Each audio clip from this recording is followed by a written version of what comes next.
Go live, and let's see if we are in fact live.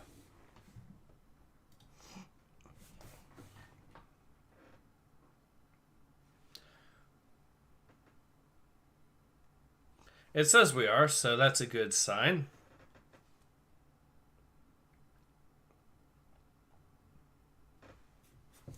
Yes, we are. Awesome. All right. Hello, everyone. Ace here. Sorry for the stream starting up a little bit later than normal. But, well, I have a little bit of a... Well, today we're, of course, going to be going back into Star Wars X-Wing Rogue Squadron. And I am joined once again by my guest, Nathan X2000. Hello, thank you for having me on. Thank you for once again being on. And, yeah, I'm looking forward to see what else is coming via X-Wing Rogue Squadron here. You Louisiana bros, sup Ace? Not much. Me and Nathan were talking a little bit about the news regarding the Horus Heresy book from, well, Games Workshop and the controversy it caused. That's hilarious. Isn't that right, Nathan? Definitely is. It's been it's one of those moments that comes around every so often where you can just sit back and enjoy the tears. Like the reaction isn't even measured. It's just completely off the wall. Yep. So I was discussing a potential idea with Nathan about adding fuel to the fire instead of just sitting back. What do you think, Nathan? Like I said, you should absolutely do it and just watch the absolute seethe. Like, the more people view that video, the more your name will get out there. So it's a win-win situation. Yeah. I probably will make it actually as a response to Arch or something just to... Because it would actually be amusing if Arch actually took that up. Because I think it is a legitimately good idea. I've already used the argument a few times. And basically... I have yet to see if our leftists have a actual legitimate counter to it. But when do far leftists ever have a legitimate argument to anything? Well, yeah, but this they actually even the one time I've seen someone legitimately try to double down, they basically just made themselves look even worse. And that was actually my debate a while back with Sansel back in the day. Solon Lich says, late in Kib's cheeks. Yeah, we are a little bit late. Alright, so I'll go ahead and tell you guys, before we jump in, what the idea is. So, you know how, of course, the woke hammer crowd has been demanding female space marines. Not, of course, because it'll improve the lore or anything, it won't. But they're doing it to push agenda because these people think that everything, including gender, is political and propaganda.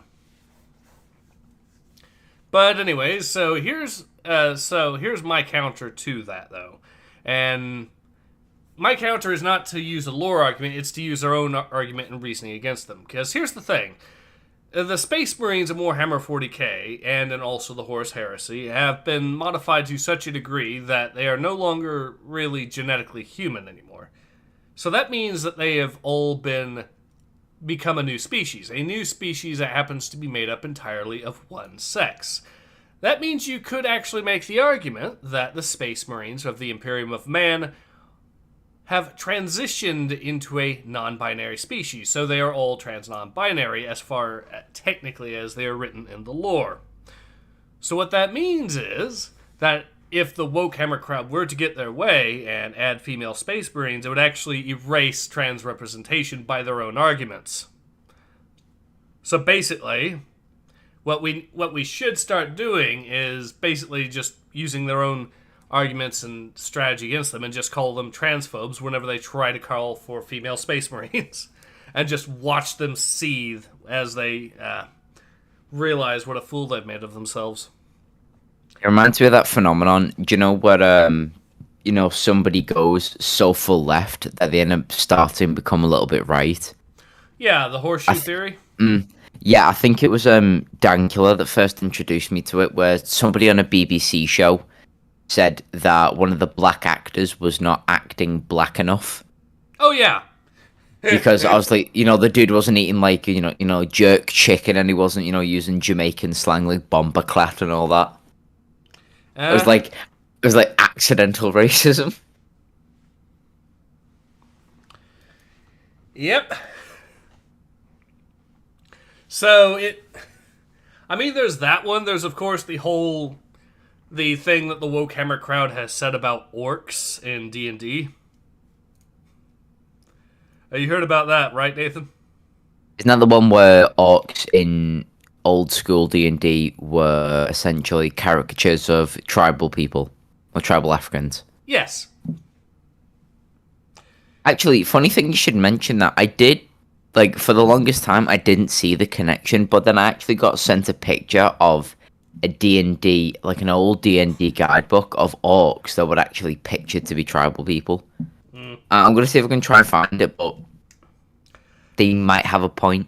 Possibly. Well, I'm not willing to give them that an argument, but the thing is, they're arguing that the orcs, as up until the D&D changed it very recently, have always been based on specific groups of people. But they also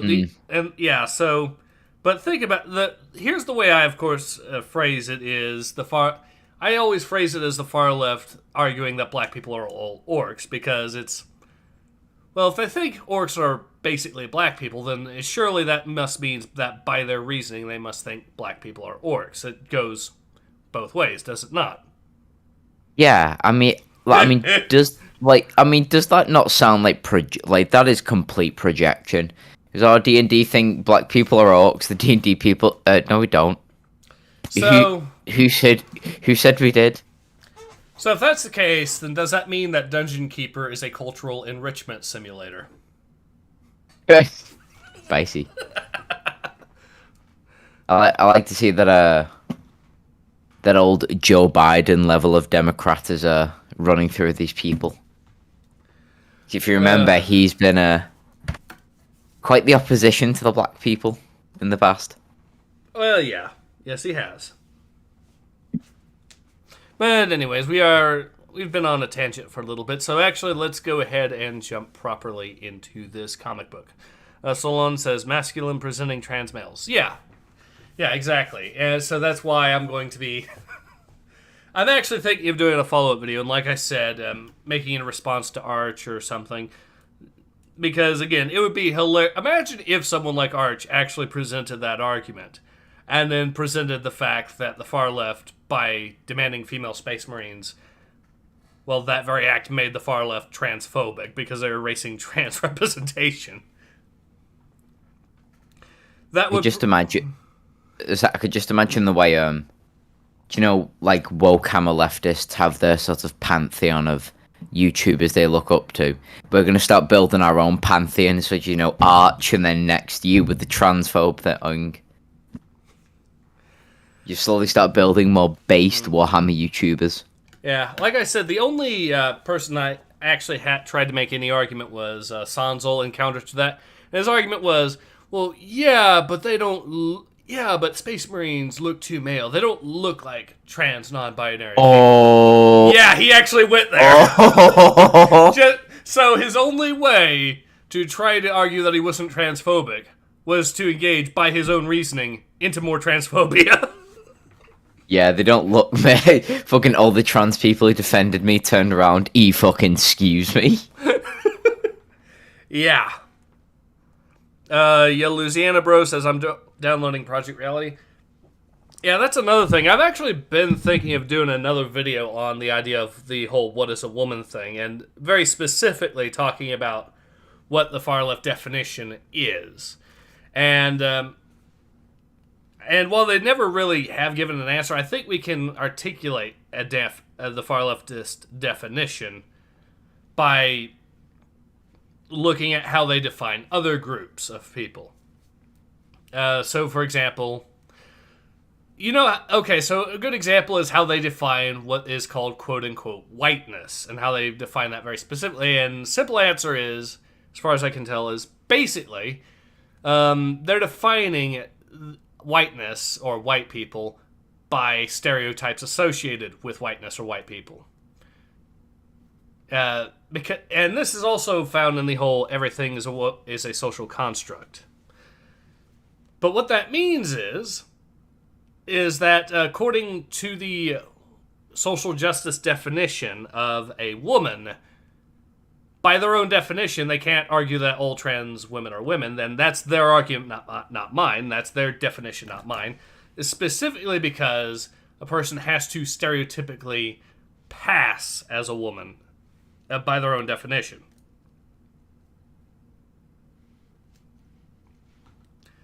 Is what I'm saying make sense, Nathan?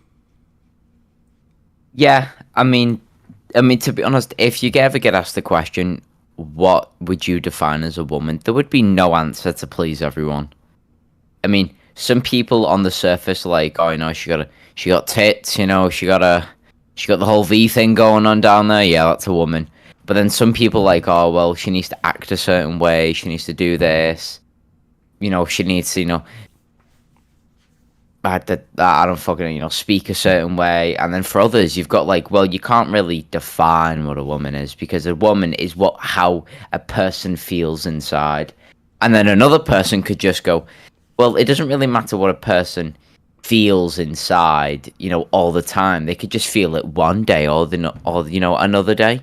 And also people say, oh, well, maybe women just don't exist. Maybe it's just a classification of one of million different fucking possibilities. I will say this. I have heard some arguments from Sophia Norwitz on what she has said. And basically, she said that there is some research that suggests that that someone who is trans does actually have their brains wired differently as opposed to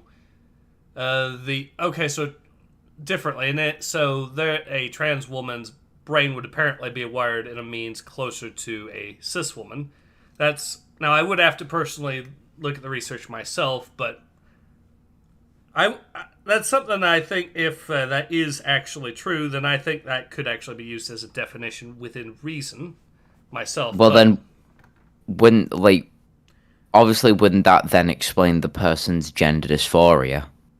As in the brain being predominantly one sex, but then in some parts it is wired to act differently as like a different sex in some aspects, if you get me. You're saying it would explain why trans people exist, basically?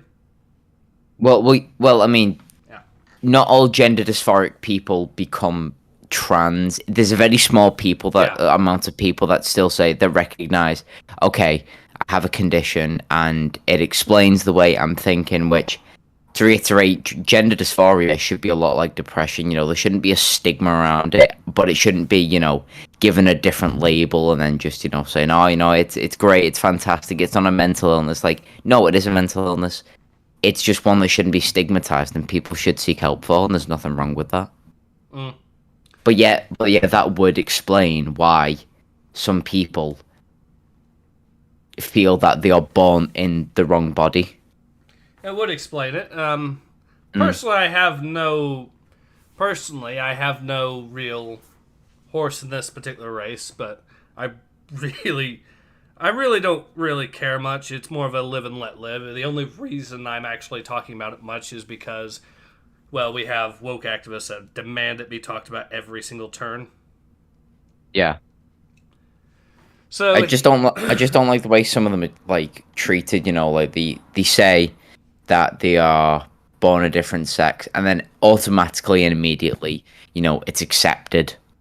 Like imagine somebody coming up to you and saying, "Oh, I'm feeling really down. I want to game end myself in Minecraft, basically." And they're like, and imagine them goes, "Oh, it's absolutely fine to feel like that. In fact, you should constantly live with those thoughts, and it'll be absolutely normal. You should not seek any help. In fact, you should be encouraged to feel like that." That doesn't make any fucking sense, does it? Yeah.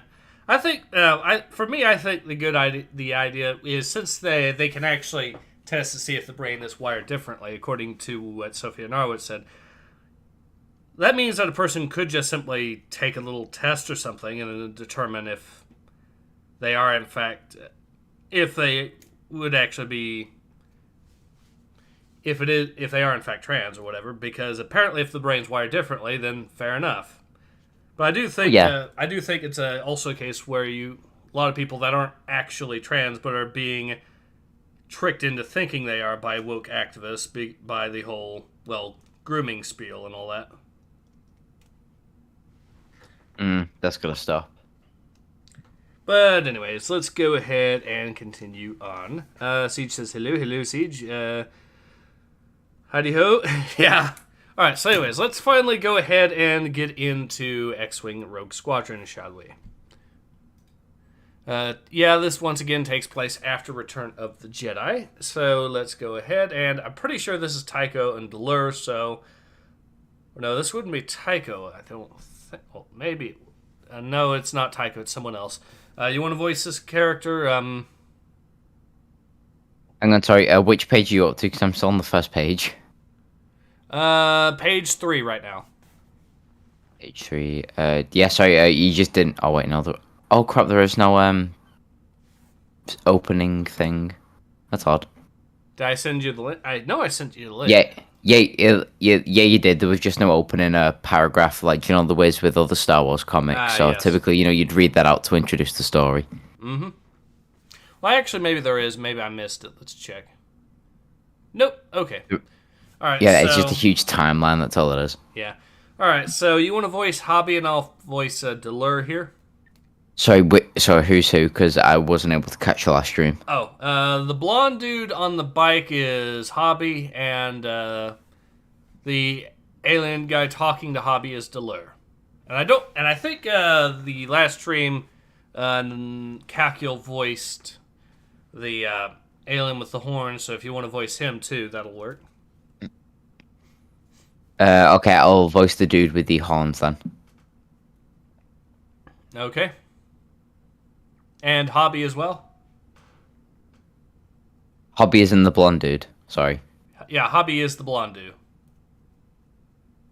Oh, blonde dude. Oh, sorry. I thought you said blonde dude. Yeah, the blonde dude. Oh, so... The dude with the blonde hair? Okay, fine. So you're going to voice the first alien with the huge ears on the first panel then? Yes. Yeah, that's fine. Alright. If that's the ranch we were supposed to light up, I'd say somebody beat it to the match. What do you think, Dill? I think we're headed for a sudden change of plans, Hobby. Get cover. Somebody's coming this way. And then in a powerful hurry.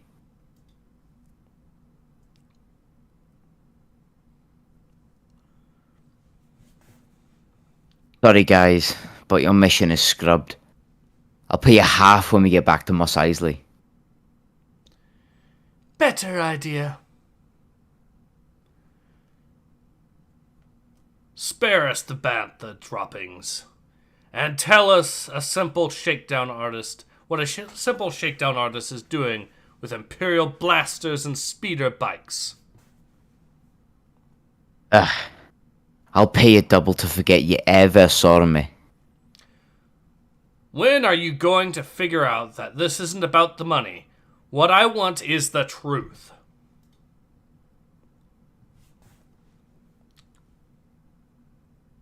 The truth is, it's none of your business. Foomp. Ugh. Don't shoot him. He still has questions to answer. Dream on.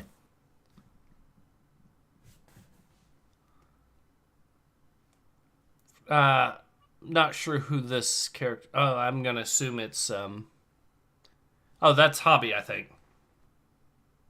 My dude. Yep.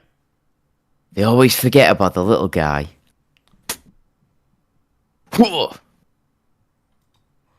Nope, that was my character, my mistake.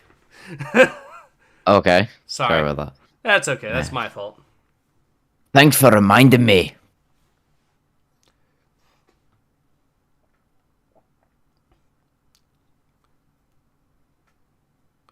Right, who the hell is that speaking? I am going to assume that that's the spy and the person... And the other person would be me, Tycho, as the pilot, I think, maybe? Oh wait, hang on. Yeah, I think the blonde dude is the one at the bottom, like, because the Oh, bottom wait. panel tells you who it is. Oh, Yeah. all right. So, yeah, okay, so the one on the bottom there is mine, then. Okay. It'd be nice if you could hold this thing steady enough for me to get a clean shot. Take out the Rhodian so I can quit dodging blaster fire, and I'll do just that. Get closer. We have to get that data disk. Ease up. Elskull and Wedge practically have him gifted wrapped. After all, I promised Darklight that I'd bring this baby back without a scratch.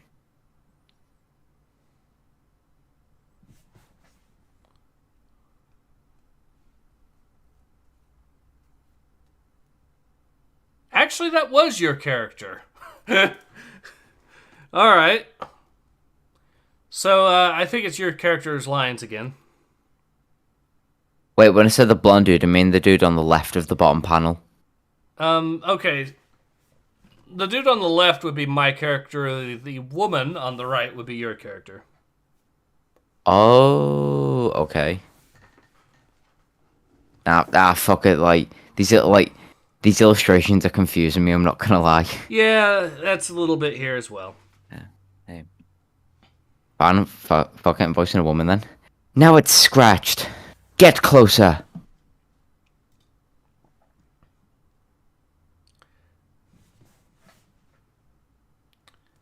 Cap.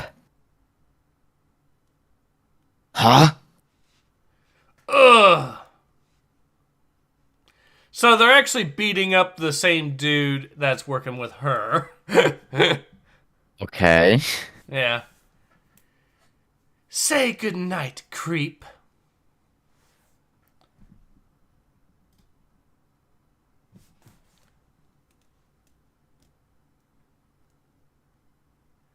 Here's your Alright, so that's Eskel. So, here's your clean shot, Wedge. You want me to voice this dude? Yeah, that's Wedge. Yeah. Ambush.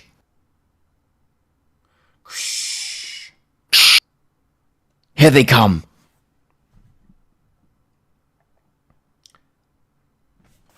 Thum! And gets absolutely blasted by the speeder behind them. And I'll call themselves Imperials. These are bodied by bandits.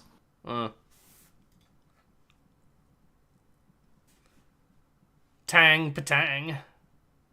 So they've crashed as well, but were able to actually survive and go running away while it explodes behind them. Okay.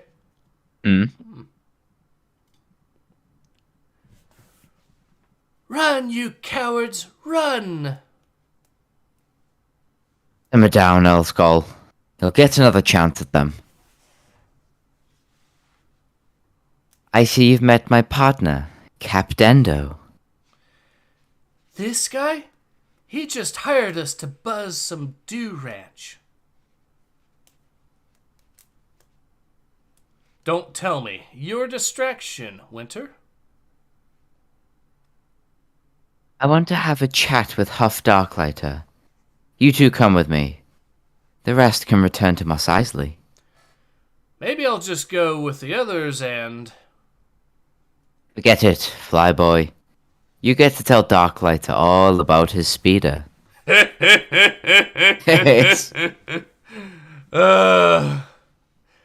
Lucky me. Okay, that was good. That was some good sass. Do you want me to voice this dude? Oh, yes. Yes, I do.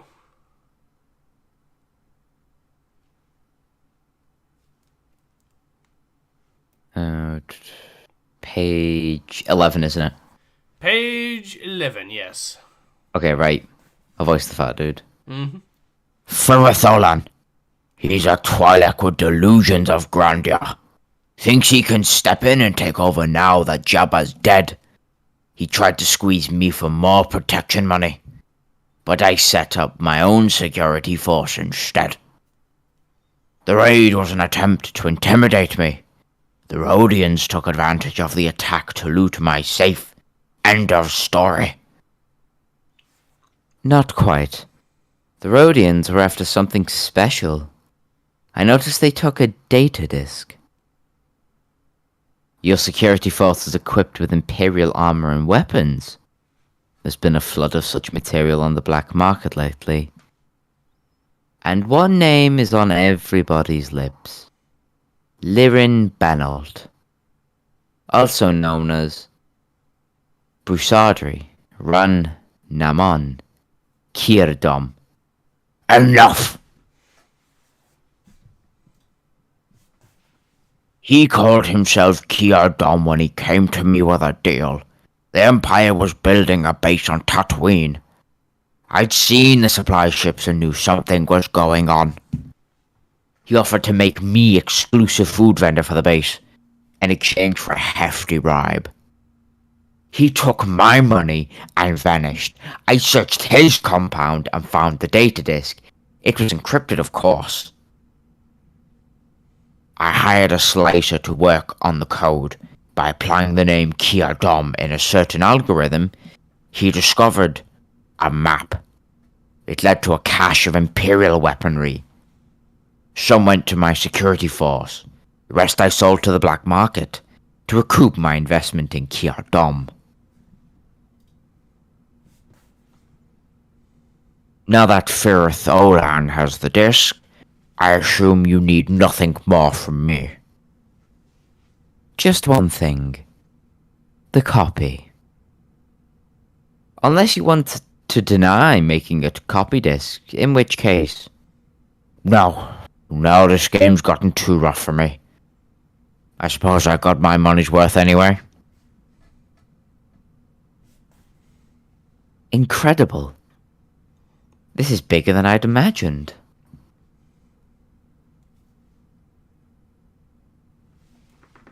Alright, so I believe that's Wedge there, so that would be you.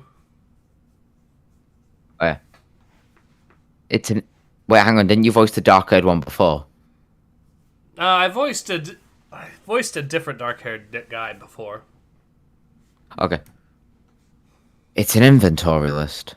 Enough hardware to create a private army.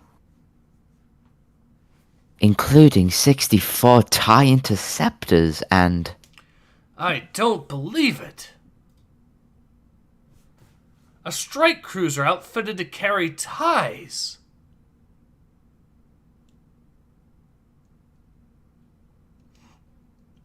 I think that would be Wedge voicing that. Not just any cruiser. The Eidolon.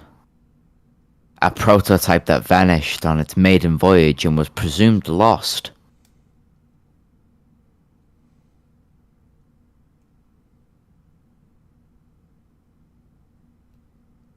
No wonder Firth Olam wants to find it. A ship like that would prove enough firepower to set someone up as governor of Tatooine. Interesting.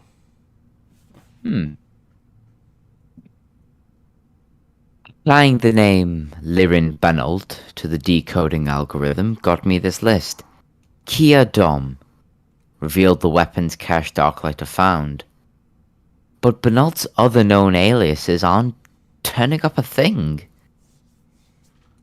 Now, if Olan knew Benold under still more names, he might uncover the rest of the caches, including the Eidolon. I don't mean to sound rude, or I don't mean to seem rude, Winter, but it's about 6 hours past our bedtime. If you come up with anything, let us know otherwise. Don't worry, I know you flyboys need your sleep. Maybe you'd feel better if one of us stayed here as a bodyguard. No need, I can take care of myself. Yeah, I guess you can. I think you've got her interested, Tycho. She just doesn't know it yet. Hey, I don't fucking blame it. If I saw a woman in her 30s with white hair, I'd be immediately on that. Man's got game. Yeah, he does. All right, I think so. it's yeah, I think it's the Twi'lek from the start. Mm-hmm. So, do you want to voice this character, or shall I?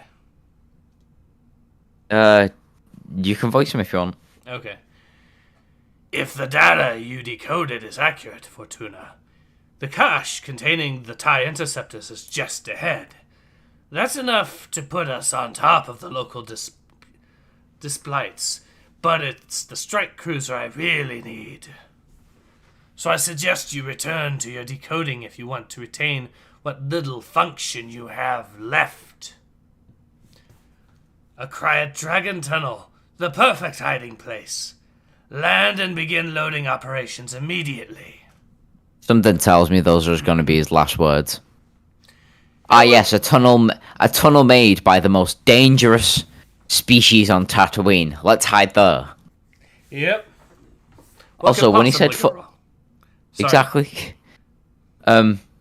Also, when he said before Fortuna, is that Bib Fortuna? Maybe? Jabba's Twi'lek. I'm pretty sure that was his name, Bib Fortuna. Unless Fortuna. Yeah, Bib Fortuna. Alright, so there we go.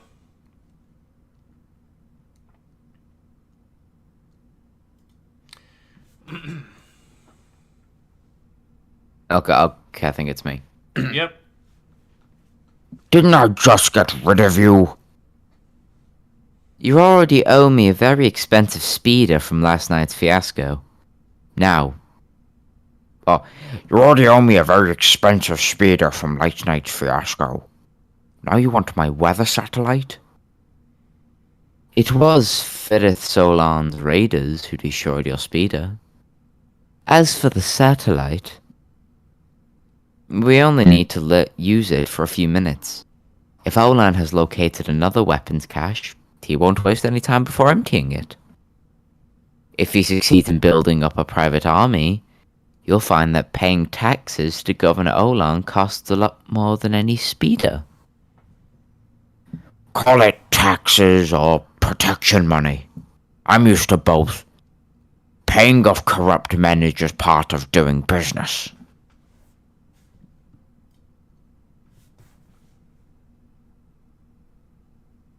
I'd like to point out, sir, that your son Biggs gave his life fighting corrupt men. Not everyone considers business the bottom line.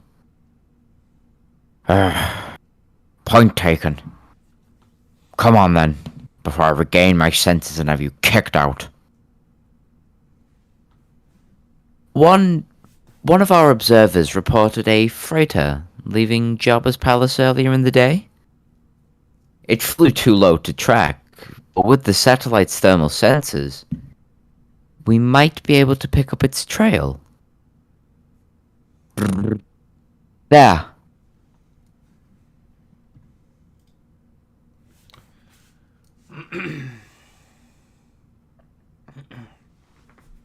Who's voicing this?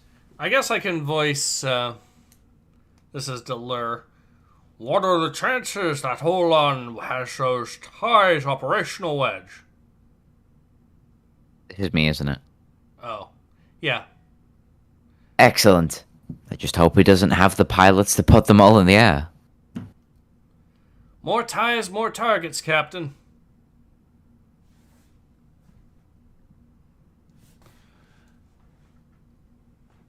I knew Rogue Squadron would find us, luckily. I'm prepared to greet them.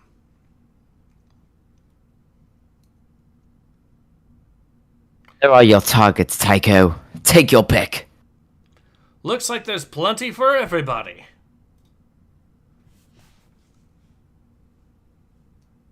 On 3 rogues. 1, 2.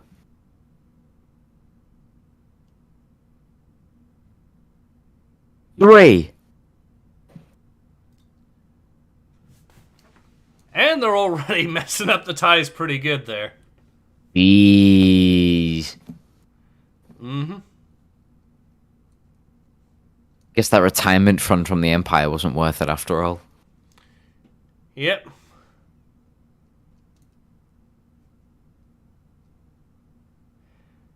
All right, so I think that's Wedge there on the Yeah. next line. Yep. Elskull, what are you doing? We've cut this group down to size. I'm going to break the rest of Olan's toys.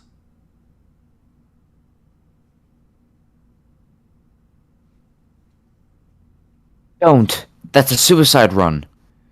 Sorry, I don't have time to leave a note.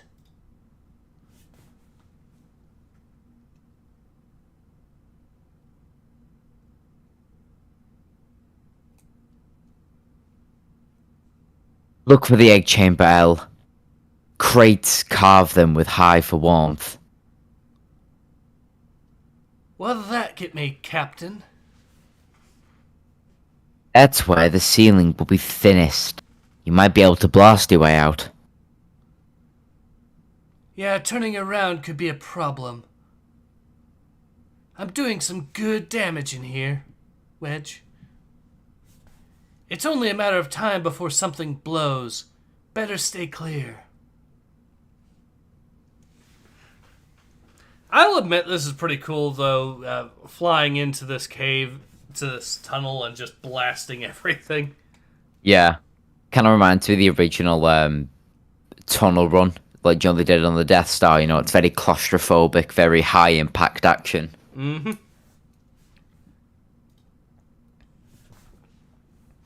This is it, Captain. If this works, lunch is on me. And Wedge actually gave good advice in it. She blasted through the ceiling. Absolute mad lad. Yeah.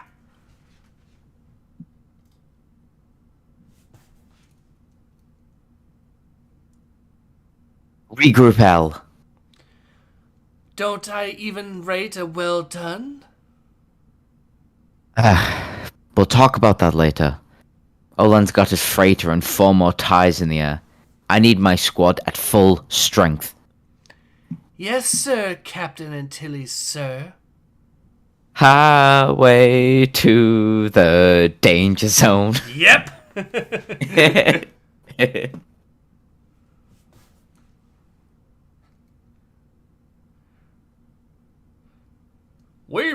We've weeded out these sloppy flyers. These boys are the Olan's best. Uh-oh. Captain, are you picking up what I'm picking up? Right so.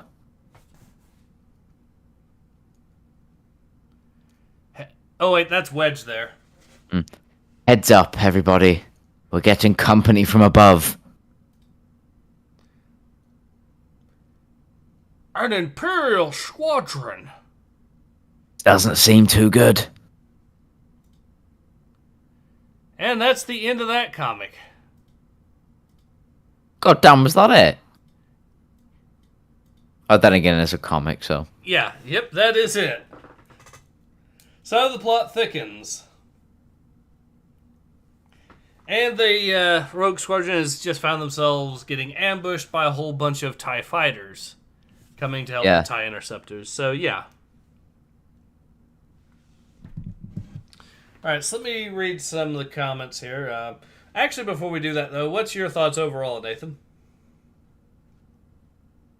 Well, given that it's my first edition of Rogue Squadron that I've actually fully been through, I'm not gonna lie, I kind of like it. It kind of perfectly encapsulates what a comic was back in the day. I mean, I say back in the day, I was born in '98, so I've got no fucking clue. But a comic, it's like a paper version of a '90s action cartoon, if you get me. Mm-hmm. Simple, high intensity. There's a little bit of plot intrigue that simple to follow, but always engaging every step of the way. Yep. High octane, punchy, bit of sass. That's great. And also likable characters. Yeah, exactly. This is how a comic should be written. Yeah. The main character wasn't a Mary Sue diversity hire. Look at me, I'm Miss Powerful Badass. Mm-hmm. Yeah, I wish comics were like this still these days. All right, but let's go ahead and read some of the comments here while we're at it. Siege says, "What's incredible to me about this comic is how much of an easy read it is when compared to recent Star Wars comics. Yes, we don't have to spend an hour on the comic by tearing up everything. We only spent maybe half an hour at most.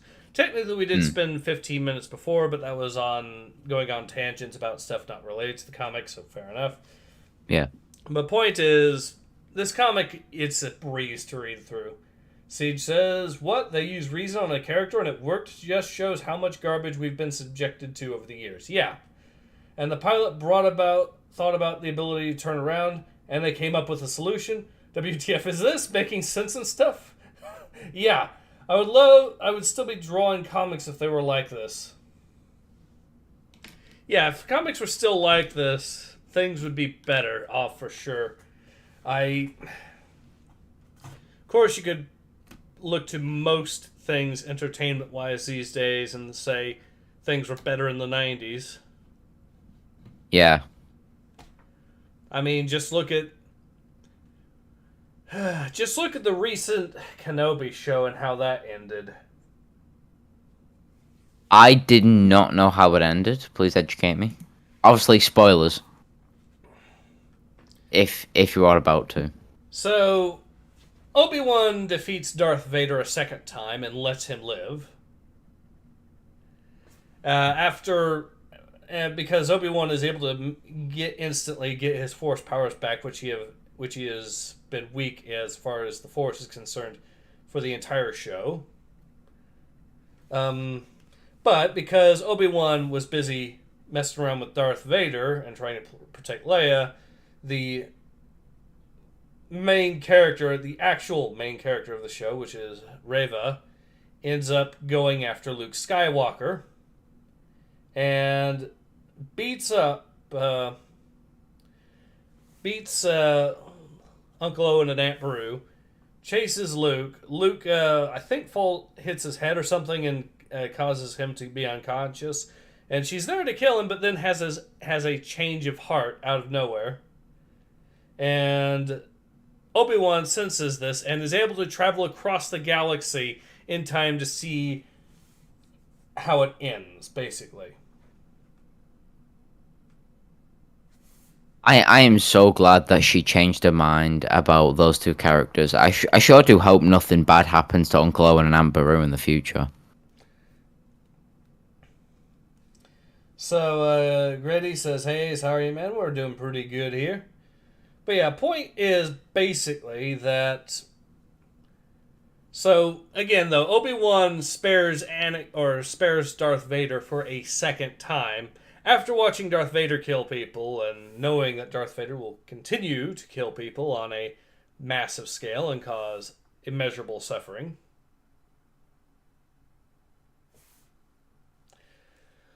Which, I mean, I'm pretty sure the original trilogy made it very clear that Obi-Wan wanted Luke to kill Vader as part of the plot.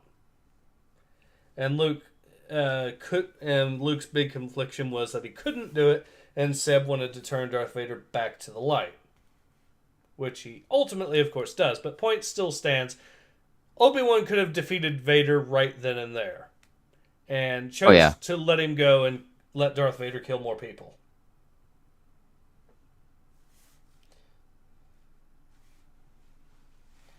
Grady says, "I am fine. Aced the 2 graduation tests. Nice. Played BF 1918. Maps I was playing: Albania. Okay. Siege of Kut Alamara. Battle of Struga. Battle of Jaroslavets. And Battle of Vajra. I don't remember. I think Kut Alamara is a multiplayer only, isn't it? I think it is. I think we still need to add single player support to that one. But good choice of maps though. Good choice of maps though, by the way. Anyways, so, but yeah, ultimately though, getting back to it, is this particular comic book series worth reading? Short answer, yes, I think. And I think Nathan here once again agrees with that. Yeah, I'd agree. I mean, like you said before, people complain about, comic books these days, and to be honest, they have every right to. And to be honest, it doesn't make any sense because, Is that all? Why can't comic books be like they were in the 90s? Comic books were popular in the 90s.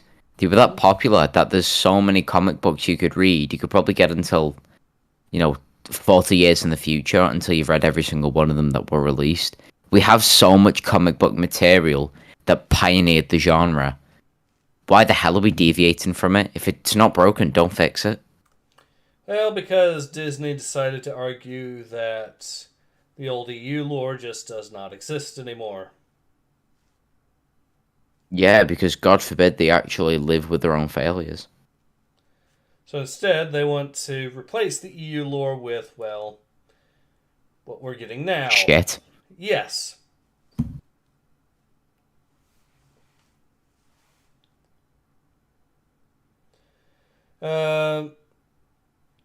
Louisiana Bro says, I'm waiting for Project Reality to get done downloading. Yeah, Project Reality is pretty good. I've played it before myself. And Grady says, but Battle of Baghdad 2 single player. Oh, okay. I think Baghdad needs to have single player added too, now that you mention it. But yeah, ultimately though, yeah, this comic book series is most certainly worth it. And I think that's a good time I'm looking forward to seeing what happens next in this. And I think Nathan here would hopefully be looking forward to that as well. Oh, definitely. But yeah, I think now's a good time to go ahead and call it. So yeah, this has been Ace.